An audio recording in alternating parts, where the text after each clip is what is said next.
So yeah, so far so good. I mean, as long as the o.p.p stay back and let the process continue, then yeah, I think we're everybody's settling in nicely. Do you have a winter preparedness plan? Absolutely, and I think we've been working away at that quite consistently over the last 98 days to make sure that we are able to maintain our presence on site through the winter. Skyler, speak a little to the emotion of this. Paint a bit of a picture. How are things, on the other side? How are people feeling? Why is this so important to really have your voices heard? Well, I mean, in terms of what the other side is I really don't see it that way as the other side. I mean, this is all of our side, right?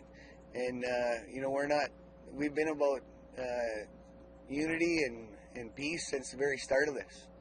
And so when we went into Mackenzie Meadows on the very first day on July 19th, it was on a Sunday night when we knew no developers were going to be there so that we could maintain that peace. We didn't want a confrontation with the o.p.p. We didn't want a confrontation with the developer. We didn't want any of this. It wasn't until the o.p.p. brought the violence to us that any reaction was made by anybody. Can you talk about the violent interaction that o.p.p. reported 2 days ago? Absolutely. That the day that they shot at us, the day that I had to pull taser darts from my brother's back. Absolutely. That was a thing that happened that day, for sure. When rubber bullets were fired, there was 2 women on the Ganestado site sitting around the fire that had a rubber bullet go breezing by them. That had nothing to do with anything. They were just simply sitting out of the fire, not in an injunction area, not in a contested area, nothing. They were sitting by a fire, minding their own business when a rubber bullet went breezing past them. So you can confirm it was just one rubber bullet? No, there were several rubber bullets fired 2 days ago. And what's the condition of your friend who was tasered? He's better now and is healing up, but at the same time, like, this is just yet another example of what o.p.p.'s reaction is, and what more broadly is Canada and certainly Ontario's position on dealing with Haudenosaunee people and their land claims. And that violent interaction with our people who are simply trying to make a stand for our land is absolutely ridiculous and despicable on their part. How horrifying was it for those women? I couldn't even imagine what that would feel like, to be sitting around the fire laughing, telling stories, and to have a bullet, because nobody knew that. They don't announce first that these are rubber bullets that we're firing. It just comes out of a barrel of a 12-gauge shotgun. And so when they open fire like that and let those shots fly in any direction, regardless of who's standing behind the person that they're aiming at, this is absolutely ridiculous. Skyler, just to understand, I'm trying to wrap my head around how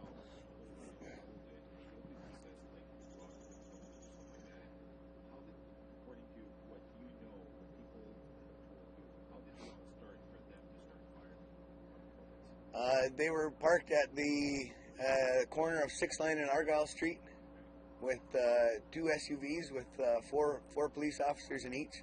They were asked to leave. They were asked to leave several times, quite nicely, I might add. And we're told that they're going to be spiking up an already tense situation. We had several conversations with the o.p.p. liaison team to say, you guys need to leave, that this is spiking up something here, and if you guys are going to continue to be here, that this is going to escalate things. And it took somebody coming by that took offense to them being there, remembering that they just shot at us a couple of months ago. And when that happened, somebody took offense to them being there, and it wasn't quite as nice a conversation anymore. They got out to try and arrest him, tasered him, and then when people came to his aid, they start firing rubber bullets at people. So it all started by you asking them to leave, but then it only takes a little bit here and there to start something larger. Absolutely. What message would you have to the Caledonians who are minding their own business, essentially living in this town? This gentleman right here, we have conversations just about every day. He's got my number and he's called me, and his hydro went out the other day. And the o.p.p weren't letting the Hydro 1 come down to fix his hydro. And so he gave me a call, and I made sure that Hydro 1 was able to come out here and remedy the situation for him. And so these are the interactions, and I encourage anybody to look me up and give me a call, to text me, to come down, break bread with me. And that invitation has gone out to Ken Hewitt and Toby Barrett and Doug Ford. Absolutely, I will have no problem talking with any of them. I think everybody thinks that this is somehow my enemies that we're talking about. These aren't my enemies. I don't have any. I don't have time for enemies. And so for them to keep on with their ignorant rhetoric around what it is we're doing here, and I think it was Premier Ford that had said something about a few bad apples. This isn't a few bad apples that understand that this is our land. This is an entire community of people that understand that this is our land. I don't care what family or band council or confederacy or people that feel unrepresented by both. They all understand that this is our land. Every family, every faction in our community understands this is our land. And it's going to stay that way. So everyone talks about wanting a peaceful resolution. Including me. Yeah. So what does it actually take then? Because the Premier says, come to my office. Ken Hewitt says he's tried to reach out to the federal government. You're saying you're welcoming that. So what does it actually take? Who has to make the first step in that situation? I think we've made that first step. I think we've put the invitation out there. Both as Confederacy Council and Band Council have both extended that arm. Extended that olive branch, if you will, to say that we're willing to sit down and have these meaningful talks. But they need to be meaningful talks with some fruit in it, that should be bearing fruit by the end of it all. And so if we're able to sit down in council, and I think that's something that we've said again since day one, that we are more than willing to sit down and have any of those conversations with any of those people. Are there any plans in place to actually get those meetings scheduled? So right now, the Confederacy has extended that, and Minister Miller and Minister Bennett's office have been dragging their feet and letting it get to this point now, where we have a judge in Haldeman County, Ontario, making a decision for land claims that he has absolutely no authority or jurisdiction to be able to do. And this is something the federal government's been saying for the last 5 years now, is that nation-to-nation relationships need to be built and maintained. And I think that's one thing that we've been saying since the start as well, that we are a nation unto ourselves. This is coming to Six Nations is stepping into a whole other country. And so for us, we understand what sovereignty means. We understand what nation-to-nation means. And so this top-down way of talking that both the federal and provincial government have been doing is horrible, and has led to the situation that we have, not just here, but across the country. So is it safe to say that they just need to just show up at this Absolutely. They should have shown up 97 days ago. They had every opportunity to make sure that this didn't happen. They've been given every chance and every step to be able to come to the table, to meet with anybody, like to start whatever meaningful consultation looks like. It is their responsibility to do that. And I thought by the appointing of a Crown Indigenous Relations Minister, that this was going to be the mechanics behind all of the law that says that duty to consult needs to be upheld. Skyler, was that invitation, to have these talks handed out 97 days ago? I mean, have you guys just been waiting for Absolutely. 100 days? Mark Miller has reached out to me once to say that he wants to have that happen, and then nothing. Carolyn Bennett has yet to reach out, but I'm sure but these invitations have been going out since the very beginning. The last time the barricades went up after they raided the camp, the last time, was the same thing.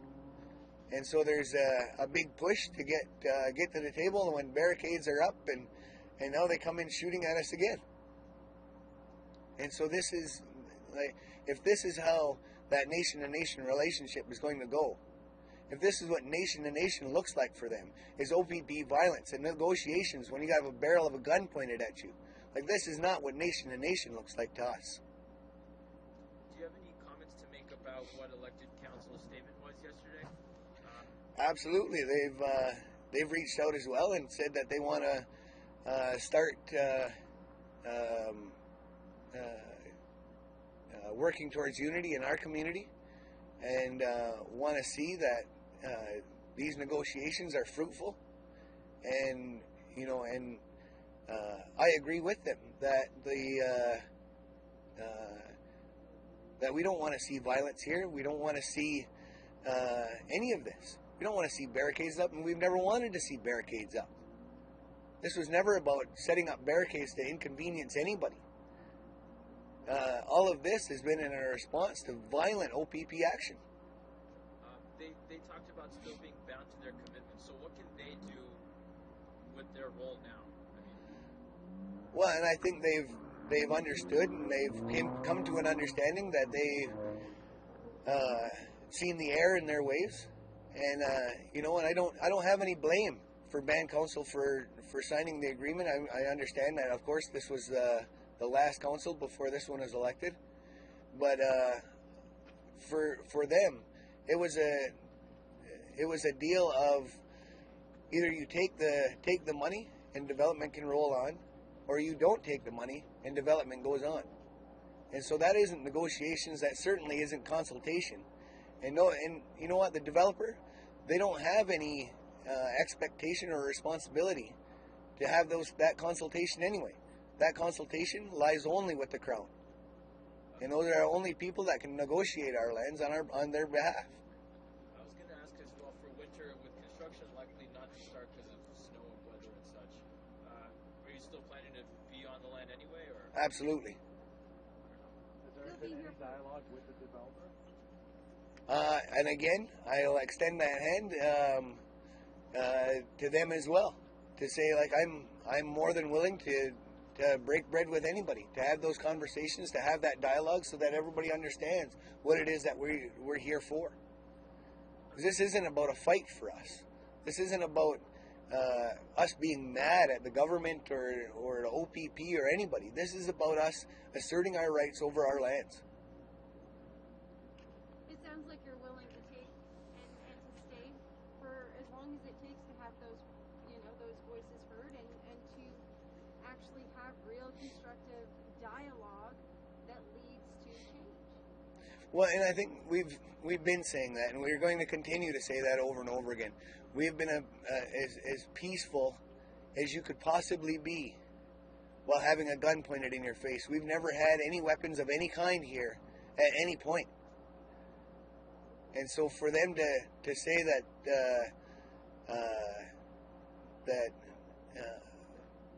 this is somehow illegal, that they're upholding this law. The duty to consult is part of their law. That is enshrined by the Supreme Court, that they are bound by that and need to uphold that. And so we've been saying that we aren't against development of our in and around our community. We're saying that we need to be consulted as a community, and to be accommodated where necessary. Absolutely, those conversations are things that our community has consistently said that we're willing to do. Kenny, what happens for the next 24 hours, Skyler? Just so that we have a bit of an overview of how things are evolving. We are going to. Is there still to be up here tonight and tomorrow? I don't know. I don't know. What would it take for them to be taken off? Because you'd still be occupying that Absolutely. estate. But insofar as the barricades are concerned, what would it take for them to be taken off the road? I wish I knew. Yeah, I wish I knew. There's a bit of an issue there, if you don't mind me saying, because I'm trying to convey your position to our listeners and to our TV watchers, and if I can't tell them, I think I think meaningful negotiations need to happen, for sure. I think a condemnation of o.p.p. violence, absolutely that needs to happen. I think that coming to the table with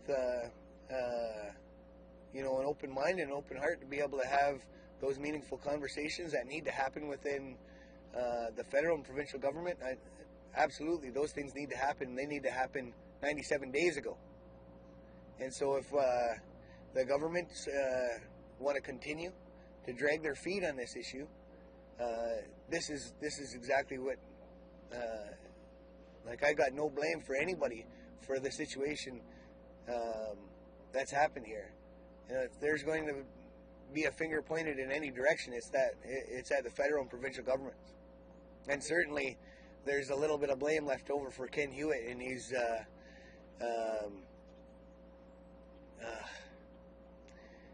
ignorant tone around all of the comments that he's made, certainly towards me and my family. He has encouraged and applauded the o.p.p. for targeting my family. I have a teenage daughter that goes to school in Caledonia. The o.p.p. are set up directly across from that high school. And so every day that she comes out of her school, she has to look at the people that just shot at her dad 10 days ago, 2 days ago, weeks ago. And so absolutely, this is something that my family is dealing with every day, because now she feels like they're going to be targeting her. So you'd like to have at the very least some expression of remorse from the provincial government towards what happened with the o.p.p. Am I kind of holding you right? Sorry, say that again? You'd like to have at the very least some expression of remorse that, you know, the way things evolved 2 days ago. Remorse? Absolutely not. That doesn't even go even close to far enough for them to absolutely condemn the fact that they're shooting rubber bullets in any direction, regardless of who's standing behind that gun. You want them to pull back? Absolutely. This is absolutely, we want them to pull back. This is not necessary. All of this isn't necessary, and I think we've been saying that from the very start, that we never wanted any of this. We want a recognition of our rights over our lands. We want them to come to the table with actual, meaningful negotiations. Can you paint a picture of the last 97 days? I mean, how things have been going. I feel like Absolutely. I'll do my best. Obviously not just So for 97 days, it has been as peaceful, and we've had music, and we play lacrosse every weekend, and it's been singing our traditional songs around a fire. We've had socials. We've encouraged people to come and bring food and break bread with us. Like, I've extended that same hand to all these politicians that want to come, that have these big opinions about what's going on here, that don't have any understanding from our side what's going on here. And so we've consistently said, come out and learn. Absolutely, reach out to me. I make myself as available as I possibly can to be able to have any of those conversations that need to be happening. Just to paint that picture a little bit further, are we talking, elders, young people, kids? Like, it sounds like it's very much like a community kind of. Absolutely, and it has been. It's been elders. It's been young people. It's been kids, and like, it's an amazing experience to have seen this community kind of come together from all of those families and all of those different parts of our community that understand that it doesn't matter. Like, we are so sick of the divisions that have been caused by Canada and Ontario and o.p.p, the RCMP before that, the Brits before that. They've looked for every crack in our community to drive these wedges in, to divide our community. And they've been able to take advantage of that for the last 100 years since the elected council stuff came into Indian Act has come into our community. And they've taken advantage of that at every turn. And so our community is now saying that this is not going to happen anymore. We're not going to tolerate development, certainly not on our doorstep. In that vein, what do you make of the fact that you guys and us are still here at it 15 years ago, 15 years later, after that whole Nova Scotia State situation? Well, I mean, I think this speaks to the lack of interest from the province and from the federal government to come to the table with actual meaningful negotiations. We've said over and over and over again that this is a nation unto ourselves. We are not part of Canada. We don't want to be part of Canada. We are a nation unto ourselves, and we're going to continue to maintain our borders. And so if we want to be able to grow and thrive as a community like every other community in this country, we need to be able to expand our borders as our population grows. And so our population has grown, but our community has gotten nothing but smaller. The only communities across this country that don't grow and expand as their population does are reserves. And so we're going to continue to be able to stand and fight for our lands in whatever way we can, in as peaceful a way as we can. You spoke earlier about division, and there seems to be a pretty clear line between what's happening here and some of the residents, and maybe a minority of the residents in Caledonia. There's a small fraction of them over your right shoulder there.